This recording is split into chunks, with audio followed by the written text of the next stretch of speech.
ನಮ್ಮ labour minister ಕರೆದಿದ್ದಾರೆ, ನೀವು ಹೋಗಿ ಅವ್ರಿಗೊಂದು ಮಾತಾಡಿ ಸರ್ ಆರಾಮ್ ಹೋಗಿ ಮಾಡ್ಕೋರಿ, ಪೆನ್ಷನ್ ಕೊಡಿಸೋದು ನನ್ನ ಜೀವನ. ಎಲ್ಲರೂ ವಾಪಸ್ ಬಂದು ಹೋಗಿ 20ನೇ ತಾರೀಕು ನಮ್ಮ ಲೇಬರ್ ಮಿನಿಸ್ಟ್ರು ಅವ್ರು ಏನು ಹೇಳಿದ್ರೆ, ಇದು ನಿಮಗೆ ಕೊನೆಯ ಚಾನ್ಸ್ ಮಾತಾಡಲಿಕ್ಕೆ, ಪವರ್ ಪಾಯಿಂಟ್ ಪ್ರೆಸೆಂಟೇಷನ್ ಮಾಡ್ಕೊಂಡು ಬರ್ರಿ. ಅಲ್ಲಿ ಎಲ್ಲ labour secretary, EPFO secretary, labour minister ಎಲ್ಲರೂ ಇರ್ತಾರೆ. ಅವ್ರು ಏನು ಪ್ರಶ್ನೆ ಕೇಳಿದ್ರು ಉತ್ತರ ಕೊಡಬೇಕು ಅಂತ ಹೇಳಿಬಿಟ್ರು. ಆವಾಗ ನಮ್ಮ ಕಮಾಂಡರ್ ಸಾಹೇಬರ ನೇತೃತ್ವದಲ್ಲಿ ರಾತ್ರಿ 12:30 ಗಂಟೆವರೆಗೂ ನಾವು ಪವರ್ ಪಾಯಿಂಟ್ ಪ್ರೆಸೆಂಟೇಷನ್ ತಯಾರು ಮಾಡಿದ್ವಿ. ಭಾರತಾದ್ಯಂತ ನಮ್ಮ MEC ತೊರೆದ್ರು ಜೊತೆಗೆ ಡಿಸ್ಕಷನ್ ಆಗ್ತಾ ಇತ್ತು. ಅವರ ಸಲಹೆಗಳನ್ನು ತಗೋತೀವಿ.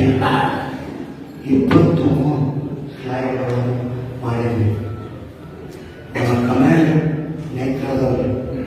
ಹಾಗೂ ಇದಲ್ಲದೆ ನಮ್ಮ MEC ಗೌರ್ಮೆಂಟ್ ಮಕ್ಕಳು ಯಾರ್ಯಾರು ತಮ್ಮ ತಮ್ಮ ಡಿಸ್ಟಿಕ್ಕಲ್ಲಿ ಬೇರೆ ಕಂಪನಿಗಳಲ್ಲಿ ಸಾಫ್ಟ್ವೇರ್ ಕಂಪನಿಯಲ್ಲಿ ಕೆಲಸ ಮಾಡ್ತಾರೆ, ಅವರು ನನಗೆ ಸಹಾಯ ಮಾಡಿದರು. ರಾತ್ರಿ 12 ಗಂಟೆಗೆ ಮಲ್ಕೊಂಡ ಮೇಲೆ ಎಲ್ಲರಿಗೂ ಹೇಳಿದ್ವಿ 4:15ಗೆ ಹೇಳಬೇಕು. ಬೆಳಗ್ಗೆ 4:15ಗೆ ಎದ್ದು ನಮ್ಮೊಳಗೆ ನಾವು ಮಾತಾಡ್ಕೊಂಡ್ವಿ.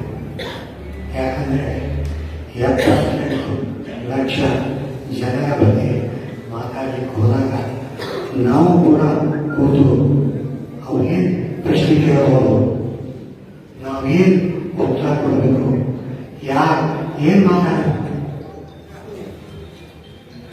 ತನ್ನನ್ನು ಗೆದ್ದು ಪರನನ್ನು ಗೆದಿ ಆ ವಿಚಾರ ತಲೆಯಲ್ಲಿ ಇಟ್ಕೊಂಡು 4:15ರಿಂದ 8:30 ಗಂಟೆವರೆಗೂ ನಮ್ಮೊಳಗೆ ಕಮಾಂಡ್ ನಾವು ಪಾರ್ಲಿಮೆಂಟ್ ಕಡೆ ನಮ್ಮ ರವಾನೆ ಮಾಡಿದ್ವಿ.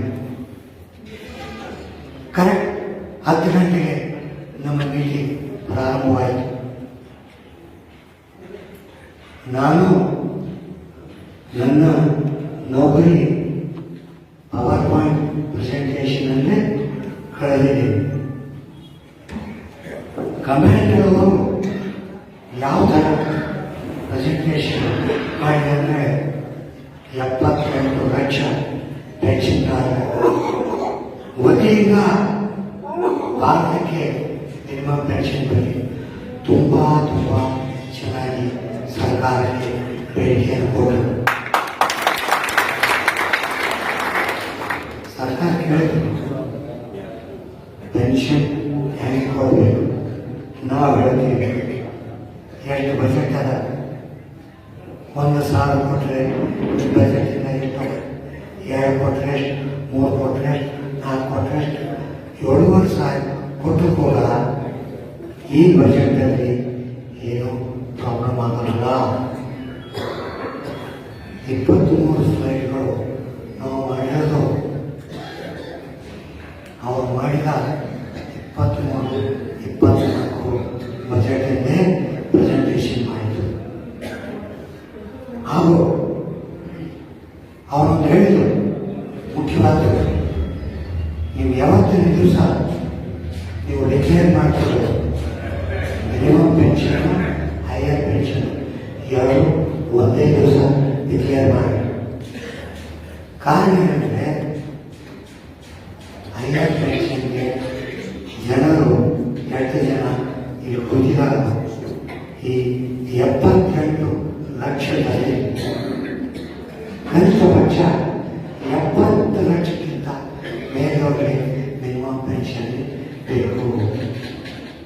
ಕಾರಣ ಹೈಯರ್ ಪೆನ್ಷನ್ಗೆ ದುಡ್ಡು ತುಂಬಬೇಕು.